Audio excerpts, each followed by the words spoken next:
Hey everyone, it's Fraser here from Brick News, and today I'm going to be reviewing the alternate build for the LEGO Star Wars Star Corps AT-RT.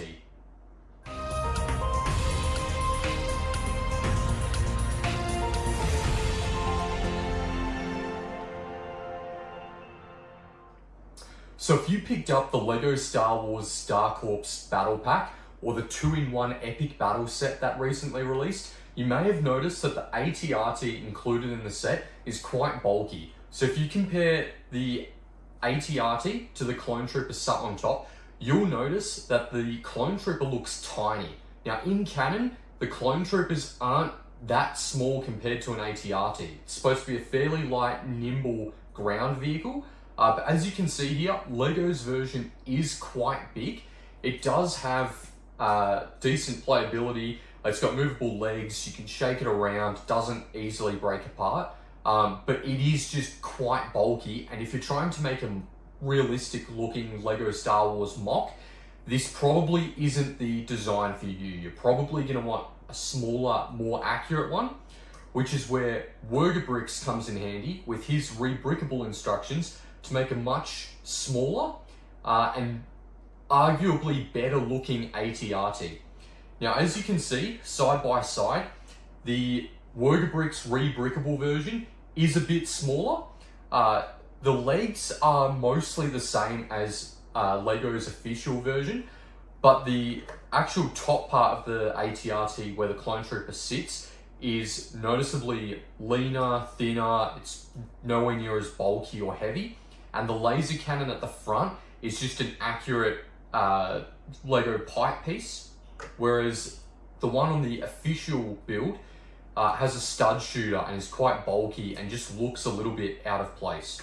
So what did I think of the rebrickable version? I think this one is so much better. It's got a much better scale. It's still got the maneuverability that the official LEGO model has, while having a smaller and more accurate profile. And with the rebrickable version, you still get to make the Spider Droid. So you won't have to worry about using pieces from the Spider Droid to make this smaller version. You'll just be using less pieces overall. I will note that Wergerbrix does have a couple of bonus little builds that you can make. However, one of them does use pieces from the Spider Droid. So I just opted not to use those pieces. That way I could make the Spider Droid, but you will still be able to make the AT-RT in full from Wergerbrix's instructions. Overall, I really like the build. I think it's well worth buying the instructions, especially if you're buying multiple battle packs. If you're trying to army build, but you want an accurate looking army, I would absolutely recommend picking up the instructions and putting this alternate build together. Just because, again, it looks so much better, it's smaller, you can fit more into a Clone Trooper base if that's what you're building, or even just another mock. But I'd highly recommend. Now, full disclosure, I did pay for the instructions outright. So I didn't get a discount, I paid in full, but I am making a deal between Brick News and Wergerbrix where VIPs on the Brick News website will be able to access a 20% discount so that they can get the instructions slightly cheaper than the regular price. So full disclaimer, I am working with Wergerbrix there, but I did pay full price, and these are my honest thoughts.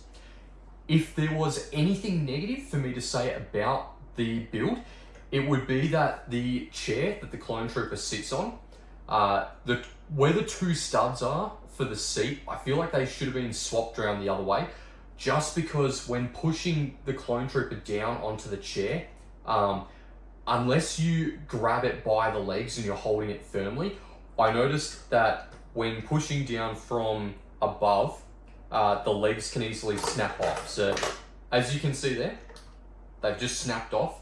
They can very easily be pushed back into place. So as you can see here, I'm just gonna get them clicked back in. So the legs are still very sturdy, so the legs themselves won't snap apart. It'll just snap off the main frame. So Wergerbrix, if there's any feedback for me to give you, it's maybe swap the studs on the chair to the other side to clip the front of the legs in. I feel like that'll stop that issue, or at least help mitigate it. But yeah, that is a bit flimsy, whereas on the official Lego build, you can push down on there and it'll click into place and the legs won't pop out. So that is just something to note. That's the only major issue that I found, and even then, it's not that difficult. You can probably swap the plate around yourself if you don't want to run into that issue, but it is something I should mention. Anyway, that's all my thoughts on the Lego ATRT rebrickable build from Wurgabricks. I reckon it's well worth buying those instructions, but again, it's probably more something to do if you're building an entire army or you're making a really accurate mock and you want a better scaled ATRT build. Yeah, anyway, that's it from me. I hope you guys enjoyed the review video, and I'll see you all in the next one. Take care, everyone.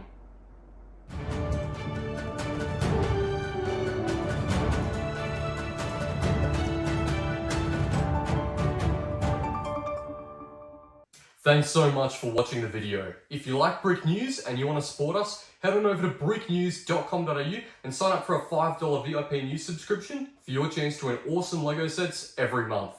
Take care.